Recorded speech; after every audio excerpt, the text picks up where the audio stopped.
just watched the Apple event and I want to give my feedback on Apple, what it's doing, the products. We'll go in a little bit on the products and just give you my thoughts on it. As an Apple fan myself, deep in the ecosystem, I want to say what I think.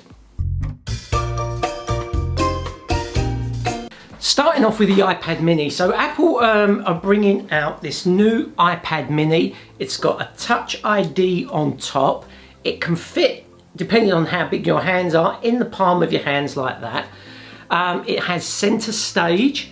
It's got a new chip that's quite powerful. Now it's kind of like that big, and it's got iPad operating system on it, which is really good. And they've also brought out the iPad, and they've kept the same design with the thumbprint, the big head, the big chin. Of course, they've packed the internals to be a lot faster, the screen to be a bit brighter. You can do more with it. But oh my God, they kind of still kept that original design, and I can't get out of my head. Are they just milking this design? Are Apple kind of just? I just don't know. Please, I'd love to hear your feedback on this. I mean, are you happy that they keep bringing out the same looking iPad, but just keep bundling in more tech? Does it not make you feel like that you need to go out and update your iPad because it just looks the same as the other, but it can just do a few different things with the camera? I don't know how I feel about it. You know, I always think that technology is about innovation, pushing the boundaries, moving forward. Apple, I think since Steve Jobs died, doesn't do that anymore. That's not entirely true, because they are, let's face it, the chips in these devices are like 2.5 years in front of anything or everything else. So the components and the Go Green initiative, you know, they're going to be green by the 2030. You know, I get all that, but the design of this iPad, you know, it's an easy sell because you know that it works. You know that thumbprint ID thing is just going to fly. You know the screen's going to be good. If it's for the kids just to watch, you know it's going to be priced compatibly. You know it's not going to be overly expensive. It's an easy sell. The iPad mini, I like it. Do I have a place for it? I have the iPad Pro. I have an iPhone Pro Max 12. Obviously, I will be getting the 13. I don't get where the place. If you've got the big iPhone Pro Max, the mini iPad, yes, it's got the OS. You can go on the fly and do. I don't know. Please hit me up in the comments on that one. So now we're going to look at the watch. So they announced a new watch. Now, if you've probably seen any leaks, like I follow John Prosser at FPT, you know, they was all saying about the new square design. You know, you've got the new iMacs with the square design. You've got the phones with this new square industrial design. You've got the iPads with the new square industrial design. Rumour had it that the new watch, I haven't actually got my watch on at the moment. Let me just grab it. You know, so you've got the watch, you know, and you've got the side. This is like a, you know, fairly decent watch. You know, it does everything that I need it to do. Now, what they've done with the new watch, let me just shove this on. They've made it. Everyone thought it was going to go into this square shape, and it clearly hasn't. It hasn't gone into that square shape. They've just rounded it off, as you can see here. But what they've done is they've dripped it over the edge. So a bit like how the Samsung phones used to be with that curved display, and they've pushed the numbers and the edges round. Now, there is a bit of a glare sometimes when you look at your watch, and I'm just wondering with that curvature, is it going to create some sort of glare? I think it still looks nice. They've kept the original design, and obviously it can do so much. I mean, you know, the thing with the golf swing, that's if you play golf and you swing, the watch can kind of detect on how you've hit that ball, the type of yards that ball was hit. Is that a big deal? I guess if you play golf and you want to kind of know how far you hit it. Tennis, if you do a serve, it can kind of average out the speed of which you've hit that ball at. Is that, again, yeah, I guess so. I mean, if you really, you know, this thing, this watch, for me, changed my life when it comes to fitness, you know, for the gym, for competitions with people. The only thing I think, you know, looking at the fitness side of it, is I wish they had done, so I can set up a competition and have a 7-day competition with someone, and at the end of it, you get a maximum amount of points. Whoever wins the trophy, and so forth.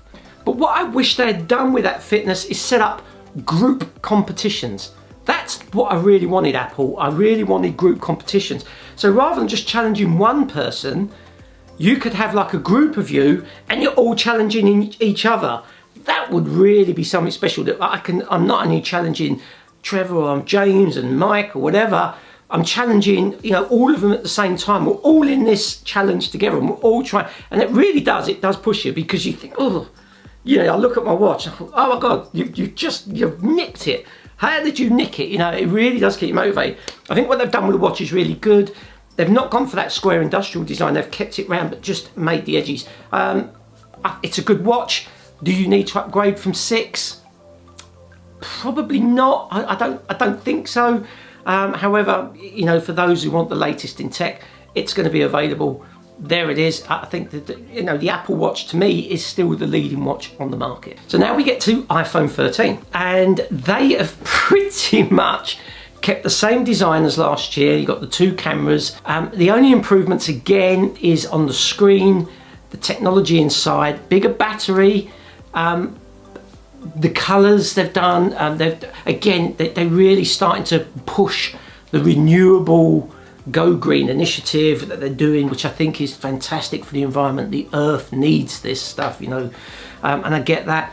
But they've kept the same design. The notch has become smaller. You'll see that as they shrink that, which is fine. I think they've done a great job. It is it's a looking, you know, what you're getting with that phone, you've been getting for previous generations before it. The Face ID is very fast, it's very good. I like it. And they've done stuff with the cameras now, where they've got cinematic mode and things like that, which is good. And I think the iPhone 13, you know, extra battery, they've got the battery life that's a lot better. And as I say, the screen and everything like that, they've just improved what was already good, which is good. You know that when you buy that phone, you're gonna get a good all-round solid phone that just runs. Now we move on to the iPhone 13 Pro. So this is the Pro. Last year, I always go for the smaller one. On the iPhone Pro 12, like this one here, I went for the Max. I like it, it's bigger, you can do things. The only thing is, when you're trying to do one-handed, let me just show you here. When you're trying to do one-handed and you're trying to get up to that top, you've really kind of got to navigate up, but it's a lot of a reach to get there, you know. I think that's probably why I prefer the smaller phone, because sometimes you just want to quickly. But however, the battery life on this is incredible. The cameras on this are incredible.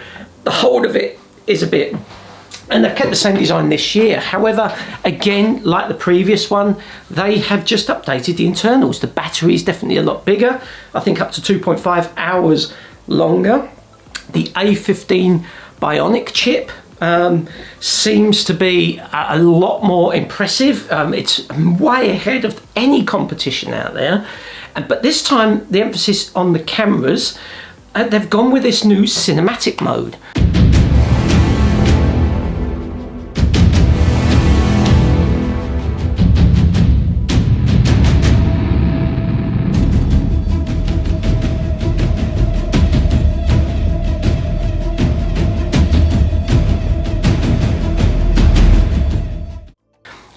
Now, I've watched a few YouTube videos already, you know, the MKBHDs and so forth, who've kind of, not slated it, but said that there was, you can see this happening, you can see that happening. And I'm like, guys, they are doing stuff with a camera of that size in a device that size. This is incredible. You know, the videography that you can do within this phone is just, you know, this cinematic mode is just the start. And they're also doing ProRes. Now, I do believe, and you've got to watch this, if you go for the 128 gig of the iPhone, I don't think you're going to get the ProRes on that phone. Just be aware of that. Don't quote me, Just check it out. I think you need to go to 256 and above, all the way up to 1 terabyte, I might add now, to get that ProRes, which is coming later. And the ProRes is meant to be unbelievably good with HDR, but the cinematic stuff is really good. The screen is a lot better. It's got, I think it's like 1,000 nits. It's much more improved. But guess what? At last, it now has Pro Motion, which is a up to 120 Hertz display. And it's very clever how this works, because it's not 120 Hertz all the time, which could potentially drain your battery. It's got some sort of artificial intelligence that when you're scrolling, that you can actually see that if you scroll slowly, then the hertz will only be sort of 10 hertz. Scroll a bit faster, it might go 20, 30 hertz. Scrolling really fast, it will go up to the 120 hertz. And it's also app rich enabled, so if the app requires it to be 120 hertz, it will display. If you're playing a game, it will give you the 120 hertz, that buttery smooth feeling. But with that artificial intelligence, it can slow down and know what you're doing on the fly to give you that better battery life. And of course, they have improved the battery on the next phone. Now, if you have the iPhone 12 Pro, like I have, or the iPhone 12, do you need to upgrade? That's the question, right? If you want the latest tech, yes.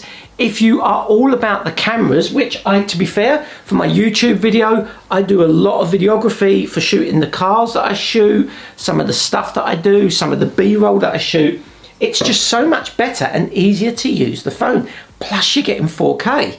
You know, you're getting that high resolution. And now with this cinematic mode, you can get that in-depth and blur background bokeh field, which you can then edit after the shoot as well. You know, you can even do that in Pro Edit. I just think, ooh, you know, they really know how to kind of think, you may just need it. And with the A15 Bionic, the Pro Motion, the 120 Hz buttery smooth, I think it's worth the upgrade. Now, if you don't care about any of that stuff, if you're happy, you know, you just use your phone to make phone calls and do your text and maybe surf some social media, no, you're not gonna need to upgrade. Your iPhone 12 is absolutely adequate. You're gonna get iOS 15.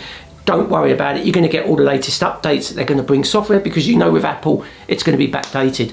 How do I feel about all the products? Is there any sort of innovation that's gone in there? You know, are they pushing the boundaries like the Samsung Flips and stuff like that? No, but this is Apple today. This is not the Steve Jobs Apple. This is the Apple of Tim Cook, where they just improved. You know, they found something that not only works well, but it's reliable, it's robust, you know, it's got more protection, and then they just add to it each year, a bit like Porsche.